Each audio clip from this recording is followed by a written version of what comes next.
रहे खबरों से बाखबर। जी नाज़रीन, हम आए हैं मुल्क के सबसे बड़े मसले महंगाई के बारे में लोगों की राय जानने। चलें उनसे बात करते हैं। आपका नाम? सुनील नाम है मेरा। जी सुनील, आप बताएंगे महंगाई के बारे के अब जी, जैसे कि आपका पहले महंगाई में कैसे गुजारा होता है और अब आपका कैसे गुजारा होता है? बहुत मुश्किल हो गया गुजारा, और उसके अलावा गुजारा हो नहीं रहा है। बाकी ये कि कमर तोड़ दी है, कोई भी किसी काम का नहीं है, सब आते लूटते और चले जाते हैं। इसके अलावा कि हमारे को तो किसी ने आज तक फ़ायदा नहीं दिया। तो आपने इतने महंगे कुत्ते पाले हुए हैं, तो ये कैसे इनको अफोर्ड करते हैं आप? वो कुत्ते इस वजह से पाले कि मेरे बच्चों की शौक है, मेरे बच्चों का शौक है। ये मेरी 2 बेटी है और ये मेरे भांजे दोनों। शौक है जो कमा रहे, जो हमारा बिजनेस है उस चक्कर में चल रहे, और इस वजह से इनको रखा हुआ है। बाकी और तो ये महंगाई ने जो करा है, जो भी आवे तो वो महंगाई करके ही जाएगा। पेट्रोल कहाँ चला गया आपको पता। अभी गाड़ी लेके यहाँ पर आया हूँ तो उसमें मैंने 1000 रुपये का पेट्रोल सिर्फ बच्चों को घुमाने के लिए दिलाया है। उसके अलावा कुछ भी नहीं है यहाँ पर। सब कुछ सारे के सारे चोर और लूट मार है यहाँ पर। तो अब आपको किचन चल जाता है जैसे पहले, मतलब कि जो हालात थे उसमें कैसा था, अब के हालात में क्या फ़र्क है? बहुत मुश्किल है। सैलरियाँ इंक्रीज़ हुई हैं? नहीं, कोई सैलरी से जो यहाँ पर स्कूल की वैन चला रहे तो उसके अंदर भी जो मांगते हैं पैसे, तो वो यही बोलते हैं कि नहीं, जो आपके पास था वो नहीं, हम यही दे सकते। और कोरोना में 4-5 महीने तक उन्होंने वो बच्चों की फीसें नहीं दी है। जी नाज़रीन,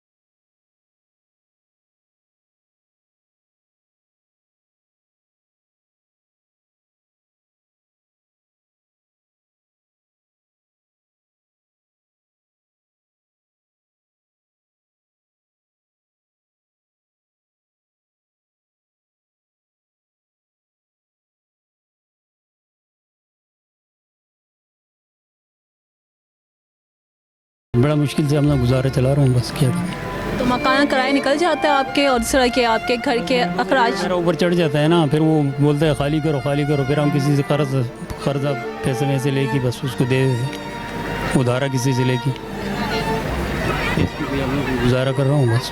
तो इससे पहले आप क्या करते थे? आपने बताया मेरी टांग टूट गई। मजदूरी कर रहा था ना, मेरे पास दीवार गिर गया था ये शाहबाज मार्केट में, ये टांग टूट गई। फिर एंडस में इसमें राडे लगाए, प्लेटें लगाई, यहाँ से गाड़ी निकाल के इधर लगाई। अभी मैं मतलब ये ऐसा चलने का और काम करने का काबिल ही नहीं हूँ। ये साइकिल मैंने बनाया, बस ये तस्बीह मसवाक ये बेच के बस अपना गुजारा ही कर रहा हूँ। 400-500 रुपये रोज़ बनता है, बस उससे हिला गुजारा ही होता है बस। तो कोई पैगाम देना चाहते हैं हुकूमत को कि आप? हुकूमत को क्या पैगाम देना चाहता है? हुकूमत तो खुद महंगाई के ऊपर महंगाई, हुकूमत बंदों को तवज्जो ही नहीं दे रहा है। वो तो उस बंदे के साथ दे रहा है जो कोई पैसे वाला हो, ठीक ठाक बंदा हो।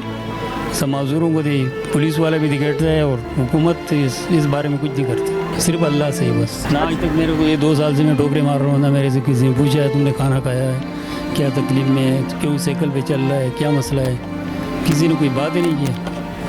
बस अल्लाह वाला कोई मिल जाता है, बस कोई तस्वीर ले लेता है, 400-500 रुपये में रोज़ बन जाता है। शुक्र अल्हम्दुलिल्लाह। कभी 300, कभी 400, कभी 500, बस उससे हमने सर कर चला रही हूँ। मैंने किसी का आगे हाथ नहीं फैलाया, सिर्फ अल्लाह पे यकीन किया। अल्लाह पाक ने मेरे यहाँ से रोज़ी दिया हुआ है, शुक्र अल्हम्दुलिल्लाह। अल्लाह पाक अपना करम करे, हमारे सब पर करम करे पाक परवरदिगार बादशाह। आपका नाम क्या है? मेरा नाम है हादिया। अच्छा हादिया, कौन सी क्लास में हो आप? मैं KG2 में हूँ। अच्छा हादिया, आप डेली जाती पापा के साथ आइसक्रीम खाने? आप नहीं, आप क्यों नहीं खाती हैं आइसक्रीम? क्योंकि पापा के पास पैसे नहीं बचते। आप जाती हैं आइसक्रीम खाने पापा के साथ डेली? नहीं। नहीं जाती? पहले आप जाती हैं आइसक्रीम खाने? हाँ। आप क्यों नहीं जाती हैं? आप महंगी हो गई हैं।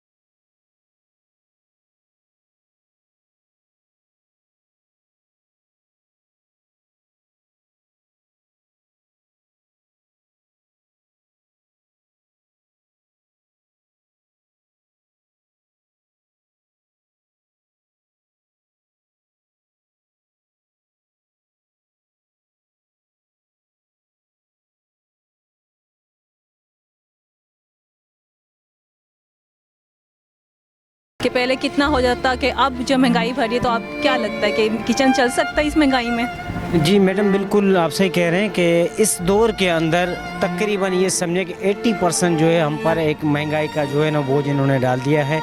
पहले जो किचन हमारा 15-20 हज़ार में चल जाता, अभी वो 50 हज़ार के करीब पहुंच चुका है। और उसके अलावा आपको पता है कि सिर्फ किचन को ही नहीं देखा जाता है, इंसान कपड़े है, बीमारी है, कहीं आना जाना है, वो सब एक जगह अपनी जगह पर हैं। अभी यकीन करेंगे कि हम इतने महदूद हो गए हैं कि अपने बच्चों को कहीं टूर पे भी नहीं ले जा सकते कि भाई अपनी जेब को देखा जाता है। अब सिर्फ घर के किचन को ही पूरा कर रहे हैं, अदरवाइज़ यकीन करेंगे कि अब बच्चों की बीमारी सीमारी भी होती है तो उस पर भी डर जाते हैं कि अल्लाह ताला रहम फरमाए कि हम इनकी बीमारी को कहाँ से पूरा करेंगे। सैलरी में इजाफा हुआ है आपकी महंगाई के बाद, या वही सैलरी आपकी है उसी में आप लोग कर रहे हैं गुजारा? नहीं मैडम, क्या है कि सैलरी तो जो गवर्नमेंट एम्प्लॉई हैं उन बेचारों के साथ भी यही हालत है कि अगर उनके 15% बढ़ते हैं तो उनके साथ जो है 50% की महंगाई आ गई। तो मुझे ये बताएं कि उनका सेविंग सिस्टम तो कोई भी नहीं रहा। ठीक है, पहले जो बेचारे अपनी सैलरी में से 5-10 हज़ार भी बचा के सेविंग कर लेते थे, अब तो वो भी उनकी चीज़ नहीं है, बल्कि अब उनको उधार लेके जो है अपने घर को चलाना पड़ता है। बस यही मसला चल रहा है। तो कोई हुकूमत के लिए आप कोई पैगाम जब देना चाहते हैं? मैडम, अब हुकूमत हमारी खुद देख रही है कि इस आवाम के साथ और आवाम के ऊपर क्या बीत रहा है, तो उनको खुद को एहसास करना चाहिए ताकि जो है आवाम रिलीफ मिल सके और आवाम का जो है ना वो जीना जो है ना दोबारा ना हो, बल्कि वो जी सकें और अपनी औलाद की अच्छी परवरिश कर सकें। जी, हमने जानी महंगाई के बारे में लोगों की राय। लगता है जैसे महंगाई है लोगों का सबसे बड़ा गम, जिसे बताते हुए लोगों की हो रही थी आंखें नम। मिलेंगे किसी नई प्रोग्राम के साथ। अपना बहुत ख्याल रखें और देखते रहें अल वफा न्यूज़ कराची।